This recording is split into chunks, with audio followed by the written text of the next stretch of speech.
नमस्कार मित्रांनो, 12वीच्या बोर्ड परीक्षेमध्ये मराठी मार्गदर्शक यामध्ये तुमचं सर्वांचं स्वागत आहे। पद्य विभाग 2 कवितेचं नाव आहे रोज मातीत, कविते आहे कल्पना दुधाळ।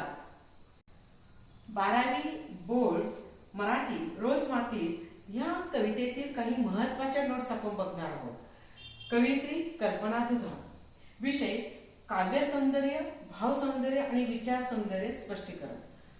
विद्यार्थी मित्रांनो, विभाग 2 या ठिकाणी आपल्याला या विभागामध्ये 3 अ आ इ याच्यामध्ये प्रत्येकामध्ये 4 मार्काचे प्रश्न विचारले जातात। एका याच्यामध्ये काव्य सौंदर्य, भाव सौंदर्य आणि रसग्रहण विचारलं जातं किंवा विचार सौंदर्य। याच्यामध्ये ह्या कवितेच्या ओळीमध्ये आपल्याला कशा प्रकारे सांगितलेलं आहे, कांदा लावते बेन दाबते, नाही कांदा व जीव लावते।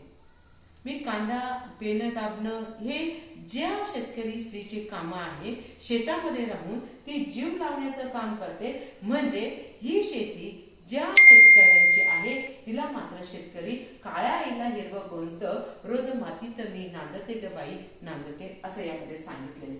हे आपल्याला काय करायचं आहे, ह्या ओळीचं आपल्याला भाव सौंदर्य करून दाखवायचं आहे। या जर परीक्षेला ही ओळ आहे, कांदा लावते बेन दाबते, नाही ग कांदा व जीव लावते, ह्या ओळीचं आपल्याला काय करायचं आहे, भाव सौंदर्य। मग याच्यामध्ये भाव सौंदर्य ओळखण्यासाठी काही ट्रिक्स सांगितलेले आहे। मग या ओळखण्यासाठी काय सांगितलेले आहे, कवितेतील पात्रांच्या मनातील भावना काय आहे, त्यातील जिव्हाळा काय आहे ते तुम्हाला ओळखता आलं पाहिजे। मित्रांनो, स्पष्टीकरणामध्ये आपल्याला काय लिहायचं आहे, कविता कशाविषयी आहे, शेतीविषयी आहे। शेतामध्ये शेतकरी काय करतो, काम करतो, आणि शेतामध्ये स्त्री ही शेतामध्ये काम करत असते। त्यावेळेस काम करत असताना ती काय करत आहे, कांद्याचं रोप लावते, आणि केवळ एक काम नाही तर ती आपल्याला नुसतं काम म्हणून नाही करत, ती मायेने ते काम करते, प्रेमाने करते, नाही कांद ग जीव लावते बाई लावते, असं ती शेतामध्ये अतूट असं नातं, मातीबद्दल असलेली कृतज्ञता